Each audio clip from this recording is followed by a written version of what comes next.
Well, a very good afternoon and welcome to Chantilly, this beautiful spot for the next stage of the Global Champions League, and it is day one of the league competition, and this is where we shape the competition. This is where the qualifying comes in for day two. This is where the scores are carried through to that second day, and this is about finding that pole position, just like in Formula One where you go through those qualifying days and it all counts towards the rest of it. You've got to get yourself in that top position first if you're going to win. Now, last week's winners were the Miami Celtics. They got two members of their team. They're going to be hot to trot this week in William Whitaker and Michael Duffy. Very good afternoon to you boys. Good afternoon. Now, following on from a win, William, let's come on to you. Of course, last week it was Jessica Springsteen and Shane Breen, and we're seeing a little of the presentations there, of course, in Paris. You had a week on the sidelines last week. How are you feeling about it, and is it extra pressure coming off a win? First of all, I think Jesse and Shane rode fantastic last week to get the win in Paris. It was tough, it was tough competition. They had to jump clear rounds. There was no let up all the way. For me last week, I was able to give my horses a week off, which was nice, and prepare in the best way I could for this week in Chantilly. And Michael Duffy, from your point of view, what are your thoughts on last week? And of course, you've been part of a winning team this season. That was in Miami. And looking ahead to this. Yeah, the guys were great last week. The top of the league is getting really tight. We're now 3 points off the lead. So we have to keep it consistent, keep clear rounds coming, and keep chipping away. Now, speaking of consistent, William, we're going to be taking a look at a couple of your rounds in just a few moments as we reflect on what happened in Paris. Consistency is the key in the Global Champions League, and I picked out one in there. You've had Cadeau de Muse, RMF Cadeau de Muse, also you've used 5 times in the series so far, 3 times clear, 1 time fault, and 2 full faults. It's been about that consistency, hasn't it? And you as a partnership have really built well for that. Definitely, that's what the league is all about. It's about jumping consistent clear rounds. Me and Cadeau, we're still quite a relatively new partnership. I only started riding him just after Christmas, so I'm still finding out the buttons, if you like. Absolutely. Yeah. But I've been very pleased with him. He's a horse that really tries all the time. He's not the quickest horse, so I have to really cut the corners and keep it tight in there. But yeah, like I say, he's a horse that can jump clear rounds, and I just need to have him in the best shape to do that, really. Absolutely. I mean, his worst score of the season is 8. He's a fantastic horse to have on the teams. Let's just have a look at a graphic of how things have fared this season for the Miami Celtics. Second in the championship, as Michael was alluding to there. 3 points off the lead at the moment, so it's very close between them and the Shanghai Swans, the top team. 2 wins so far in Miami Beach and last week in Paris as well. Now, last year as well, they had a good finish here in Chantilly, finishing in 4th place. And on that occasion, it was Jessica Springsteen and Dennis Lynch who has gone the Miami Celtic squad. They finished on a total of 8 to finish in 4th place.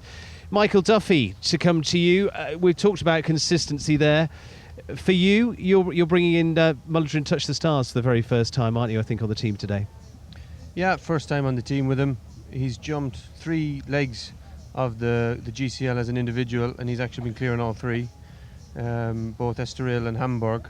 So we've high hopes. Again, it's a different scenario now that it has to count. We have to make it count. But he's a great horse, and I really do believe that both Cadeau and Touch the Stars are extremely well suited here. So I suppose we're quietly confident. Excellent. And for you, I mean, you've gone to Quintana quite a few times this season. That's been the horse you've tended to use for the team competition. Touch the Stars, as you say, has proven itself as a horse. You finished top 3 in that Grand Prix in Estoril. It's about confidence. You say you two are suited to this. What do you think suits to this arena? I mean, you can see on the videos, it's an incredibly large ring. It's quite undulating. There's a good steep hill the whole way from top to bottom. You need a good galloper. You need a horse that's really fit. They have to be brave. We saw the open water in the first class, so quite different to somewhere like Monaco or Paris last week.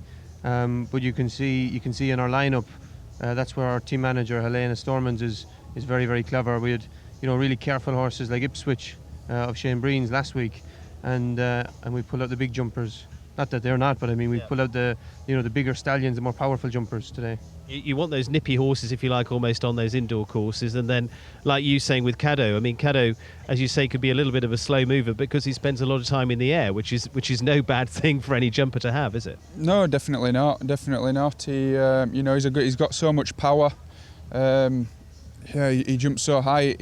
It takes time. So that's where I need to be smart and keep it tight and save time in places where I can. And an arena like this, as you say, I mean, it's been thought about how you might do this. Caddo, again, I've already looked at the plan. There's a few quite long lines in there. You can really get a steam up with him then. Yeah, he's got a really big stride, so hopefully I'm going to be able to have one less stride in places that other people might not be able to get. So hopefully that is where another place that I'll be able to nick a little bit of time. Absolutely. We're seeing a little bit of you from Monaco as well. I mean, it's a chance that, the horse that you've been able to use quite versatilely within there. But as you say, we often see you getting some good early turns in to get it going. Now, what's been the team talk for this week other than jump clears? Like Michael said before, we've tried the best way we can with Helena to pick the horses that'll suit this ring. So really, it's quite simple, the team talk. Go in there, be as tight as you can, don't have jumps and don't have time faults. Get it stuck in. Yeah. That's it. That's the whole philosophy. And for you guys, you're 3 points off the lead of the championship, Shanghai Swans. How much is that now preying on the mind, or how much discussion has been over that? I think it's a good thing, actually. If you're, we're looking forward. It's much easier to come from behind, and I suppose we've got nothing to lose. So, but we're going to give it our best shot and try and take pole position. And what are the two of you like to compete alongside? Is much chatter between you, or what is it? We're on the same team. It's not too bad anyway. Yeah. Opposition's a different thing, Will. Yeah, that's it. Yeah. So, going to be a close run thing here, and of course we're into a key point of the championship. Miami Celtics, Shanghai Swans, London Knights, Saint-Tropez Pirates. Do you keep much of an eye on them, or you're going to do your thing? Absolutely. I mean, we can only do our own jobs, and you have to try and do that better than anyone else. But you definitely have, you keep it in the back of your mind what the rest are doing. And even we saw with the result in Paris, Helena's tactic was take it easy, take the time faults, jump the clear, and it paid off. We won it on 2 because the other guys had a fence. So.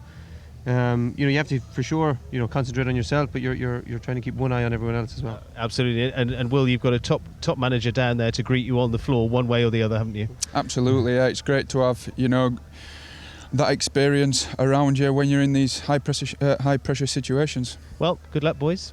Thank you very much. Miami for the win.